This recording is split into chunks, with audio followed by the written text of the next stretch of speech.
2024 மக்களவை தேர்தல் நெருங்கி வரும் நிலையில கூட்டணியை உறுதி செய்யறதுல அரசியல் கட்சிகள் வேகம் காட்டிட்டு வராங்க. தமிழ்நாடு அரசியல் களத்துல காங்கிரஸ், விசிக, மதிமுக, ஐயுஎம்எல், மாமக உள்ளிட்ட கட்சிகளை இணைச்சு ஒரு வலுவான கூட்டணியை உருவாக்கியிருக்கு திமுக.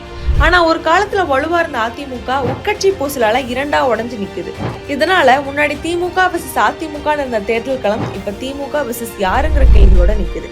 இந்த வாய்ப்பை பயன்படுத்தி அதிமுகவோட இடத்தை பிடிக்க முயற்சி செய்து பாஜக. ஆனா தமிழ்நாட்டுல கொங்கு மண்டலமும் குமரியும் மட்டும்தான் பாஜகவுக்கு சாதகமான இடங்களா இருக்கு. இதனால தமிழகத்துல இரண்டாம் பிடிக்க ஒரு வலுவான கூட்டணி அமைக்க வேண்டிய கட்டாயம் அந்த கட்சிக்கு இருக்கு. இந்த டாஸ்கை முடிக்க அந்த கட்சியின் தமிழக தலைவர் அண்ணாமலைக்கு பாஜக தலைமை வரும் 27ஆம் தேதி வரதான் காலக்கெடு வச்சிருக்கிறதா தகவல் வெளியாகி இருக்கு. இதனால பாஜக 11, பாமக 10, தேமுதிக 4, அமமுக 4, ஓபிஎஸ் 2, புதிய தமிழகம் 2, தமிழ் மாநில காங்கிரஸ் 2, ஐஜேகே 1, மற்றவை 2ன்னு ஒரு ஃபார்முலாவோட அண்ணாமலை கூட்டணி பேச்சுவார்த்தையை தீவிரப்படுத்தி இருக்காராம். இதுல தேமுதிக கேட்ட 4 தொகுதிகளை தர முன்வந்த பாஜக மாநிலங்களவை உறுப்பினருக்கான இடத்தை தர முடியாதுன்னு சொல்லிட்டாங்க. இதனால அதிருப்தியில இருந்த தேமுதிகக்கு இப்ப தூண்டில் போட்டு கூட்டணி இறுதி செய்யற அளவுக்கு அதிமுக முன்னேறி இருக்கிறதா சொல்லப்படுது.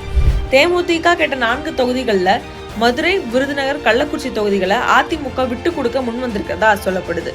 இதனால 27ஆம் தேதிக்குள்ள எப்படி கூட்டணியை உறுதி செய்யறதுன்னு தெரியாம அண்ணாமலை தவிக்கிற நிலைமைக்கு தள்ளப்பட்டு இருக்காரு.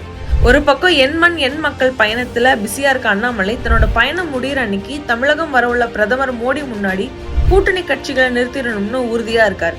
இதனால அவரோட கூட்டணி பேச்சுவார்த்தைகள் விடாம தொடர்ந்துட்டே இருக்கு.